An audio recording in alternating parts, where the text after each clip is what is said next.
following methods of expressing concentration depends on temperature.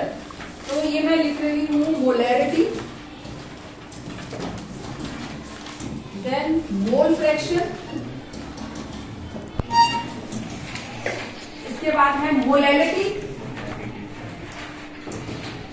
And parts पर million.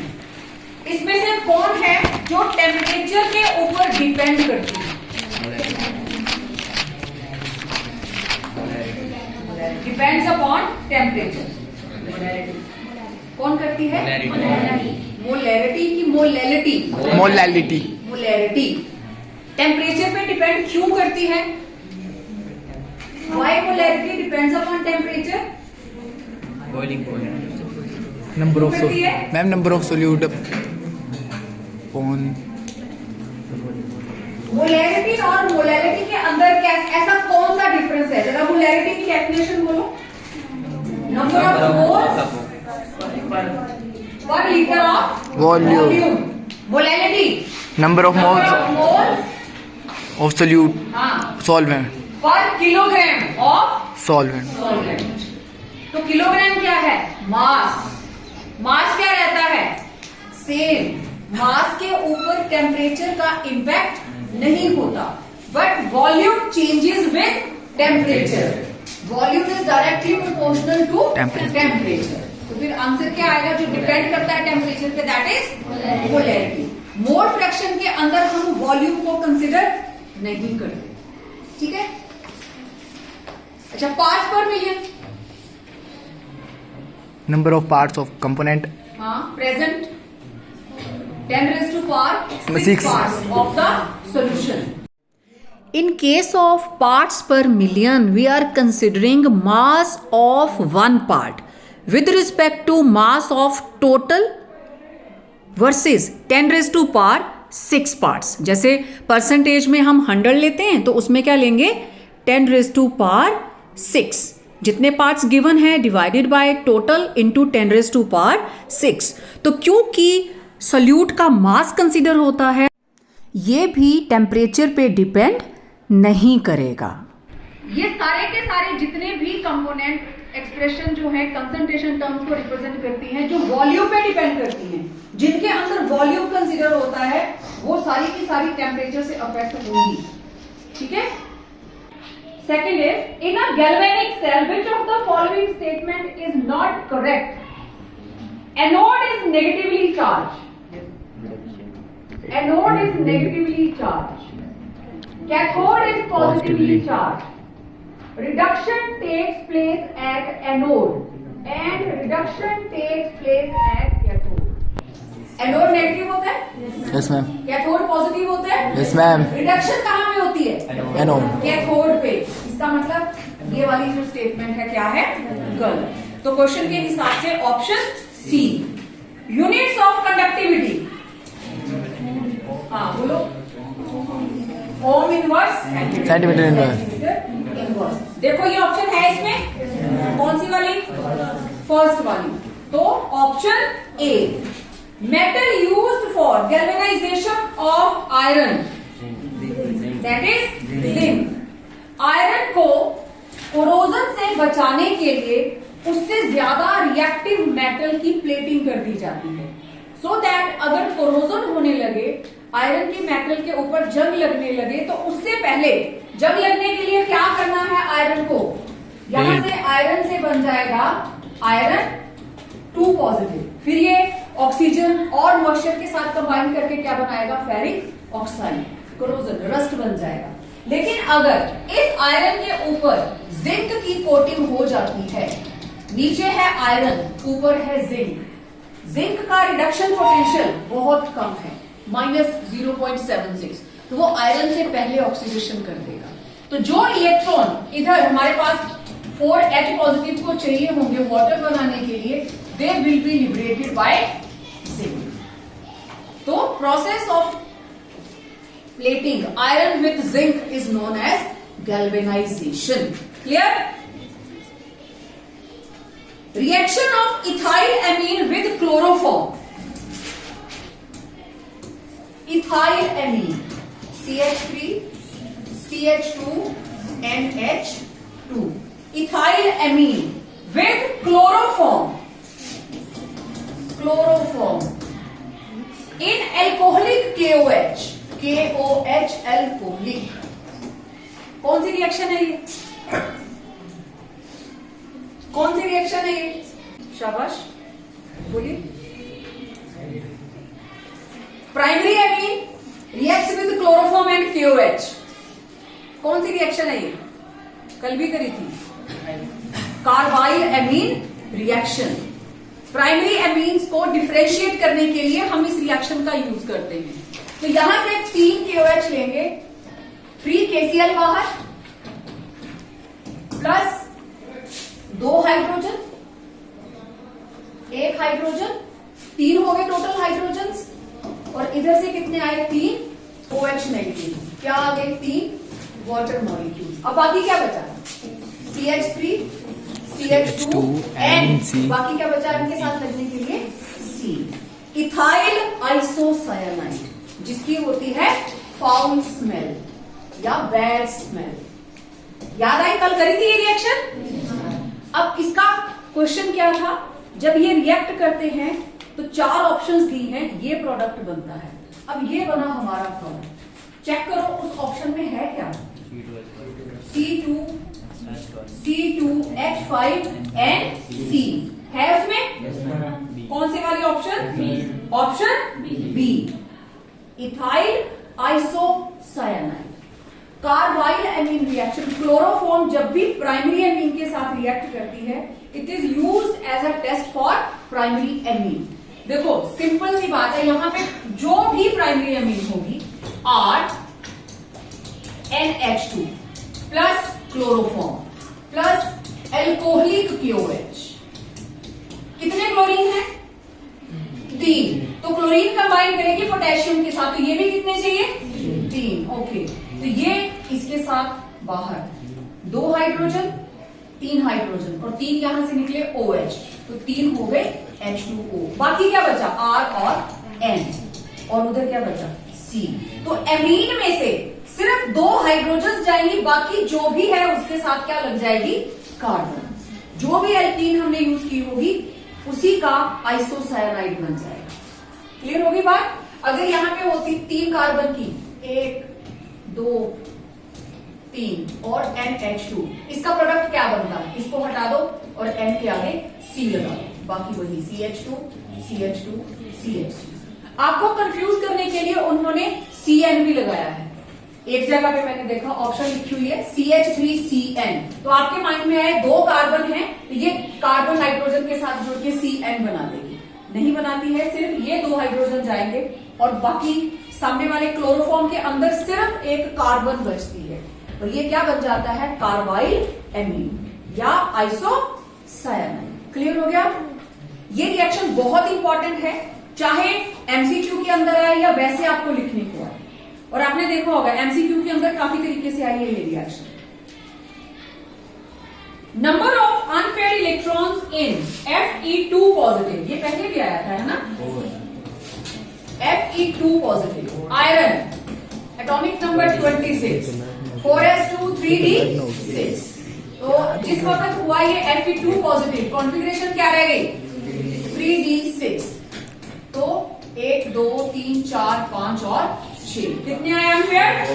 4। कौन सी option? Second. The ease of dehydrohalogenation of alkyl halide with alcoholic KOH। पहले तो हम ये देखें dehydrohalogenation, CH3 CH2 alkyl halide. Dehydrohalogenation, halogen भी जाएगी, हाइड्रोजन भी जाएगा, ठीक है? जनरल रिएक्शन क्या रहेगी? 2 अलग अलग कार्बन हैं और एक कार्बन के साथ मिनिमम 1 हाइड्रोजन चाहिए, और दूसरी कार्बन इसके साथ क्या लगा होगा? हैलोजन। ये दोनों ही रिमूव हो जाएंगे। यहां से जाएगा X नेगेटिव, यहां से जाएगा H पॉजिटिव, तो ये वाला बॉन्ड अंदर शिफ्ट हो जाएगा। क्या बन गया? डबल बॉन्ड, इधर कार्बन कार्बन के साथ भी 2, क्या बन गई? एल्कीन। एल्कीन बन जाएगी, ठीक है, ओके। अब यहां से Br नेगेटिव और यहां से K पॉजिटिव, ये दोनों आपस में कंबाइन करेंगे, क्या बन गया? KBr। ये है अल्फा और ये है बीटा।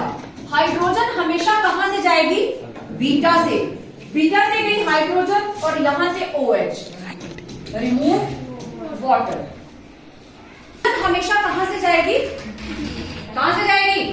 बीटा से, इसलिए इसको बीटा एलिमिनेशन भी बोलते हैं। This reaction is also known as beta elimination. क्यों? क्योंकि जो हाइड्रोजन है that is removed from beta position. अब बीटा कौन सी हुई? जिसके साथ हैलोजन लगी है दैट इज अल्फा और उसके नेक्स्ट वाली बीटा, ठीक है। तो यहां से गई हाइड्रोजन तो बॉन्ड अंदर को शिफ्ट हो गया, ये बन गया CH2 डबल बॉन्ड CH, ठीक है, डबल बॉन्ड CH2। क्लियर हो गया? अच्छा, अब हमें जो हमारा क्वेश्चन है ये तो हुआ हमारे पास प्राइमरी एल्काइल हैलाइड। चलो सेकेंडरी देख लेते हैं।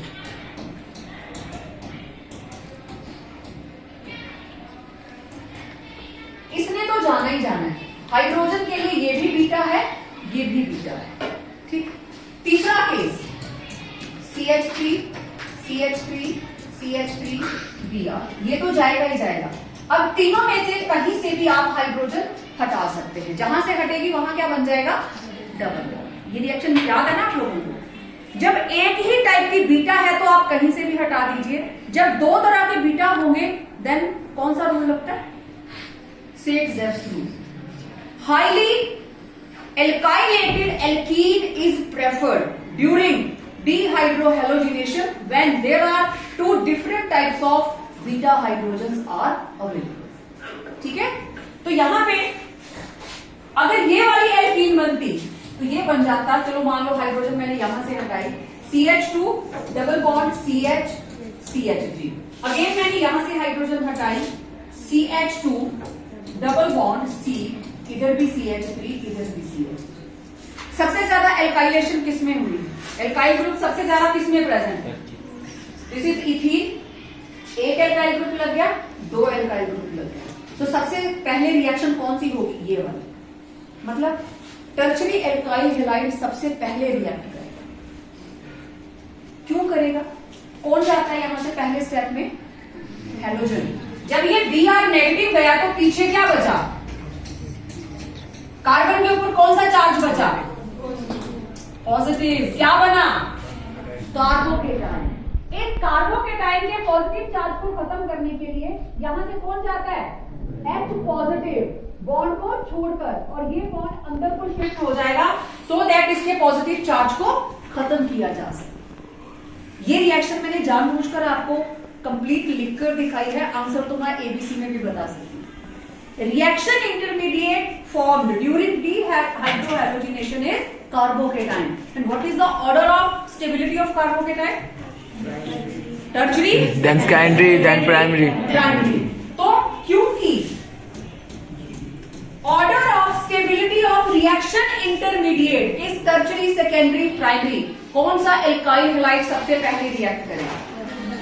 Tertiary, then secondary, then primary. कहां है ऑप्शन?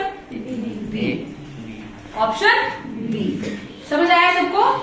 जब आप लोगों की क्लास में मैंने इसको पढ़ाया था तब भी ये सारी चीजें बताई हुई, ऐसे एक एक करके हमने कॉलम बना के इसको कंप्लीट किया। Aldehydes and ketones form hydrocarbons. Aldehydes and ketones form hydrocarbons. C double bond H group जो है ये कन्वर्ट हो जाएगा CH3 के अंदर, ठीक। एल्डिहाइड और कीटोन ये किस में बदल जाता है? हाइड्रोकार्बन के अंदर। किस रिएक्शन से? क्लेमेंसन रिडक्शन, कैंडिजारोस, रोजेनमंड रिडक्शन और एल्डोल कंडेंसेशन। देखो इसमें कैंडिजारोस रिएक्शन और एल्डोल कंडेंसेशन, ये तो दोनों ही निकल गई, दोनों में रिडक्शन होती ही नहीं, ठीक है। अब अगर आप लोगों को क्लेमेंसन रिडक्शन याद हो, क्या यूज करते हैं? Zinc mercury in the presence of HCl। तो तो दैट यूजेस 4 हाइड्रोजन, रिमेंबर, एक इधर और एक इधर। अब ये क्या निकल गया, वाटर। बाकी क्या बचा, C 1 2 3 CH3। ठीक है, फिर से देखिए, C double bond O H H H H H, ये ऊपर क्या चला गया, वाटर। और ये कार्बन के साथ क्या लग गई थी, ठीक है। तो अगर आप कोई भी आप एल्डिहाइड ले लीजिए, आप let it be CH3 C double bond OH plus 4 hydrogens in the presence of zinc mercury amalgam in the presence of HCl। तो यहाँ पे 1 2 3 4 ये बन गया CH3 plus H2। सेम इसी तरीके से अगर आप कोई कीटोन ले लेते हैं, again it will use up 4 hydrogen atoms और क्या बन जाएगा, H H H H। It will be CH3 CH2 CH3। Aldehyde ketones के अंदर जब आप रिडक्शन स्टडी करते हैं तो उसके अंदर 4 हाइड्रोजन्स ऐड होती हैं और हेडिंग ये है फ्रॉम एल्डिहाइड्स टू हाइड्रोकार्बन। अब इसकी जो रोजरमंड रिडक्शन है उससे क्या बनता है, एल्डिहाइड से एल्कोहल्स, वो 2 हाइड्रोजन्स ऐड करेगा और सिर्फ डबल बॉन्ड O के अक्रॉस ऐड अप होगा। एल्डिहाइड से डायरेक्ट आपको हाइड्रोकार्बन्स बनाने हो तो हम किसको यूज करते हैं, Clemmensen's reduction. Clear? And this is the reagent for, this is Clemmensen's reduction. देखो इसमें MCQ आया है, ये बाय नेम भी रिएक्शन आ सकती है। और तो और जो हमारा एक क्वेश्चन है ना, A से B बनता है, B से C बनता है, ये वाला लंबा वाला क्वेश्चन, उसके अंदर भी मैंने पढ़ा था, उसको भी सॉल्व करेंगे हम कि compound A reacts with let it be any catalyst and then जो प्रोडक्ट बनता है B, it is treated with zinc mercury in the presence of HCl। तो वो दिखती सी बात है कि वहां पे उसका पहले वाला कंपाउंड या तो एल्डिहाइड होगा या कीटोन। ठीक है, तो ऑप्शन कौन सी आई, B. The Cannizzaro reaction is not given by, मेरे को वैसे बताइए, कैनिज़ारोस रिएक्शन देता कौन है, कैनिज़ारोस रिएक्शन कौन देता है, the aldehydes which have or have not। सबसे पहले कौन सी की थी, एल्डोल कंडेंसेशन। एल्डोल कंडेंसेशन की कंडीशन क्या थी, कौन से एल्डिहाइड कीटोन्स में एल्डोल कंडेंसेशन होती है, which have alpha hydrogen. Aldehydes and ketones which have alpha hydrogen, they undergo aldol condensation. फिर नेक्स्ट आती है कैनिज़ारोस, जिनके अंदर अल्फा हाइड्रोजन नहीं है वो देते हैं कैनिज़ारोस रिएक्शन। ठीक है, Cannizzaro's reaction is given by aldehydes which do not have alpha hydrogen. अब आपको याद हो HCHO, कैनिज़ारोस रिएक्शन, 2 तरह के प्रोडक्ट बनेंगे, एक ऑक्सीडेशन प्रोडक्ट और एक एल्डिहाइड की ऑक्सीडेशन होती है तो बनता है एसिड, और एल्डिहाइड की रिडक्शन होती है तो क्या बन जाता है, एल्कोहल। लेकिन क्योंकि हम लोग कंसेंट्रेटेड एल्की यूज करते हैं तो यहां पे एसिड बेस के साथ कंबाइन करके उसका सॉल्ट बना देता है। तो इधर एल्डिहाइड ग्रुप अगर ऑक्सीडेशन करें ये बन जाता है COOH, और अगर इसकी रिडक्शन करें तो ये बन जाता है CH2OH। ये तो उन्हीं में होगा जिनमें अल्फा हाइड्रोजन नहीं होगी। ठीक है, अब क्वेश्चन हमारा क्या होगा, इज नॉट गिवन बाय, 4 हमारे पास ऑप्शंस हैं, लेट्स सी। सबसे पहले है trimethyl acetaldehyde, trimethyl acetaldehyde.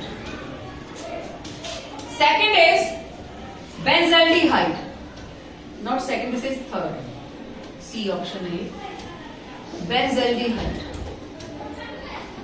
और B option is acetaldehyde. And fourth formaldehyde. अब नाम से तो इनको नहीं पहचान पाएंगे, तो इनका स्ट्रक्चर हम ड्रॉ कर लेते हैं। Trimethyl acetaldehyde. तो एसिटल्डिहाइड का मतलब CH3CHO। एसिटल्डिहाइड का मतलब 2 कार्बन का एल्डिहाइड, जिसको हम इथेनॉल बोलते हैं। लेकिन यहां पे क्या लगा है? ट्राइमिथाइल। तो मैं इन तीनों हाइड्रोजन्स को हटाकर इसके साथ क्या लगा दूंगी? CH3 ये रहा एसिटल्डिहाइड CH3CHO। ये रहा बेंजल्डिहाइड CHO। ये रहा फॉर्मेल्डिहाइड HCHO। ठीक है। जिनके अंदर अल्फा हाइड्रोजन नहीं है वो ये वाली रिएक्शन कैनिजारोज रिएक्शन देते हैं। अब आप ये देखो किसके अंदर अल्फा हाइड्रोजन प्रेजेंट है? एसिटल्डिहाइड। ये रहा फंक्शनल ग्रुप, ये रही अल्फा कार्बन। ये रहा फंक्शनल ग्रुप और ये रही अल्फा कार्बन। ये रहा फंक्शनल ग्रुप और अल्फा कार्बन तो है ही नहीं। ये रहा फंक्शनल ग्रुप और ये रही अल्फा कार्बन। ठीक है। इसके अंदर अल्फा हाइड्रोजन नहीं है, अल्फा हाइड्रोजन नहीं है। अगर ये C6H6 होता, इसके इस कार्बन का H हट गया, उसकी जगह क्या लग गया? CHO। तो इस कार्बन के साथ जहां CHO जुड़ा है, it is not having alpha hydrogen. उस कार्बन के साथ हाइड्रोजन है ही नहीं, क्योंकि बेंजीन के अंदर क्या होता है? CH। ये हाइड्रोजन हटा और इसकी जगह पे क्या लग गया? CHO। अब इस कार्बन के साथ हाइड्रोजन है क्या? नहीं है ना। तो ये ग्रुप जिस कार्बन से लगा उसका नाम क्या है? अल्फा। ठीक है, क्लियर हो गया? तो इसका मतलब इसके अंदर भी अल्फा हाइड्रोजन नहीं है, इसमें भी नहीं है, इसमें भी अल्फा हाइड्रोजन नहीं है। तो ये तीनों ही कैनिजारोज रिएक्शन देंगे। Cannizzaro's reaction is given by those aldehydes which do not have alpha hydrogen. Clear? ये तीनों देंगे। अब यहां देखो, ये रही अल्फा कार्बन और इसके साथ क्या लगे हैं? 3 अल्फा हाइड्रोजन। ये एल्डोल कंडेंसेशन देगी, कैनिजारोज रिएक्शन नहीं देगी। बात समझ में आई? कौन सी रिएक्शन कौन सा एल्डिहाइड देता है? अल्फा जिसके अंदर होगा वो एल्डोल कंडेंसेशन करेगा, और जिसके अंदर अल्फा नहीं होगा that will give Cannizzaro's reaction. Clear? Next question number 10। Rate constant of reaction has S negative units. The reaction is of what order? First. K is equal to second inverse. कौन सी reaction है? First order. हमने कल भी बात की थी। Rate is equal to K into concentration by 1। Rate किसके बराबर होता है? मोल पर लीटर पर सेकेंड। K कंसेंट्रेशन मोल पर लीटर। कैंसिल इसके साथ, K किसके बराबर आ गया? Second inverse. ठीक है, तो कौन सा वाला? First order, option. Okay, next is assertion. ये कहता है benzoic acid does not undergo Friedel-Crafts reaction. Does not undergo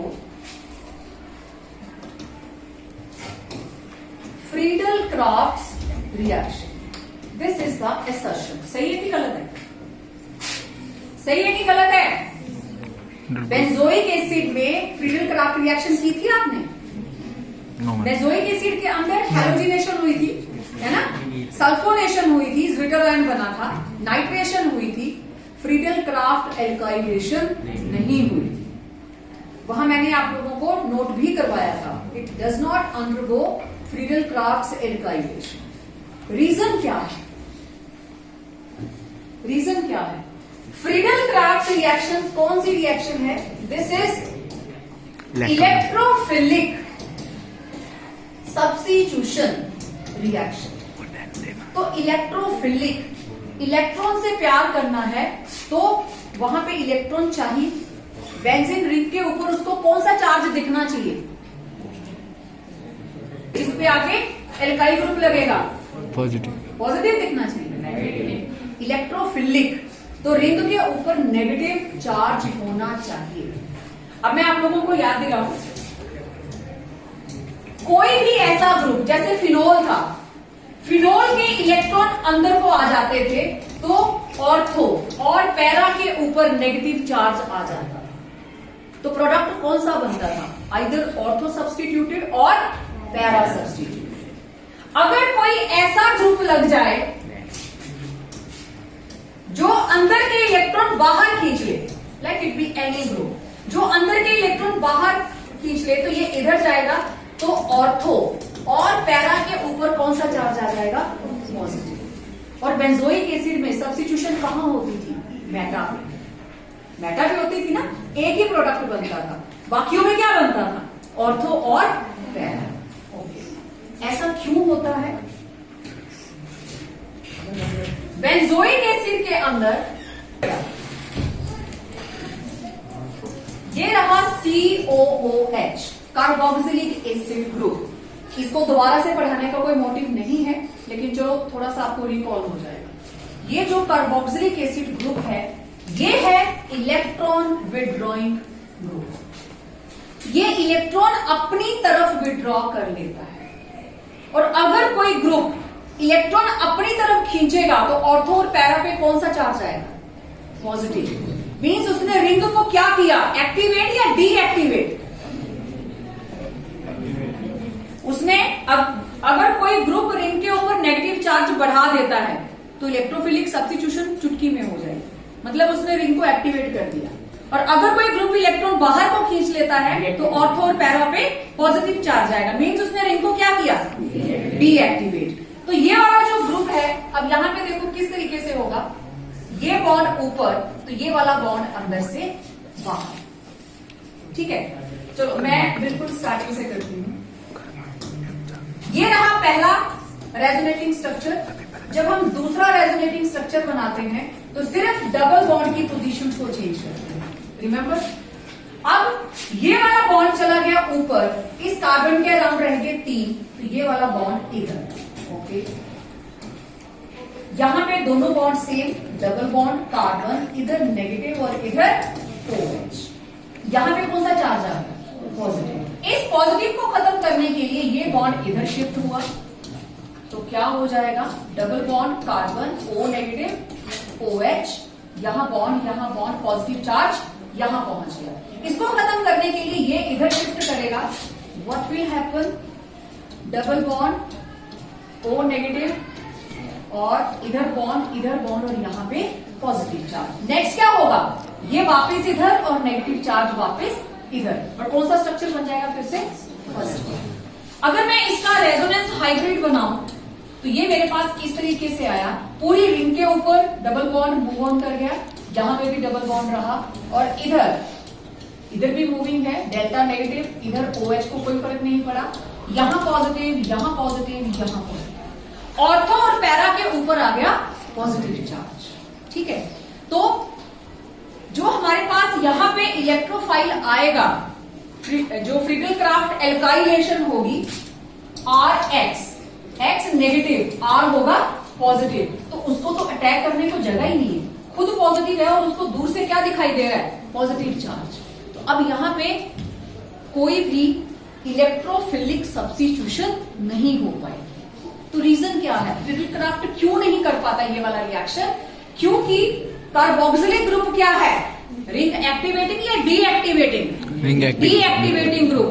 उसकी वजह से बेंजीन रिंग के ऊपर इलेक्ट्रॉन डेंसिटी कम हो जाती है, जिसकी वजह से इलेक्ट्रोफिलिक सब्स्टिट्यूशन नहीं हो पाता। अब इसने जो रीजन दिया है, इसका रीजन क्या है? The carboxyl group is activating, carboxyl group is activating and undergo electrophilic substitution reaction. Electrophilic substitution reaction. Reason ध्यान से पढ़ो और मुझे बताओ सही है कि गलत? गलत है, क्योंकि कार्बोक्सिल ग्रुप एक्टिवेटिंग नहीं है। ये क्या है? This is deactivating group. Carboxyl group भी डीएक्टिवेट करता है, सेम एल्डिहाइड करता है। एल्डिहाइड के अंदर भी हमें इसी तरीके के प्रोडक्ट्स आए। ठीक है, चलिए last question. The boiling point of alcohols are higher than those of hydrocarbons. Assertion is boiling point of alcohols are higher than hydrocarbons. Higher than hydrocarbons of comparable masses. और रीजन दे रहा है alcohol show intramolecular hydrogen bonding. Intramolecular hydrogen bonding. सही है गलत? Alcohol का boiling point hydrocarbon से ज्यादा होता है, हमें पता है, क्योंकि रीजन क्या बता रहे हो? Because of alcohol show intermolecular क्या लिखा मैंने? एल्कोहल शो जोर से बोलिए, क्या लिखा है? Intramolecular hydrogen bonding. तो बताइए मुझे, एल्कोहल में कौन सी हाइड्रोजन बॉन्डिंग होती है? इंटरमॉलिक्यूलर।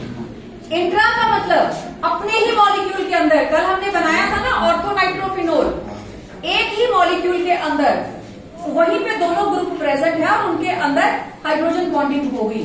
लेकिन एल्कोहल के केस में क्या होता है? ये है ROH।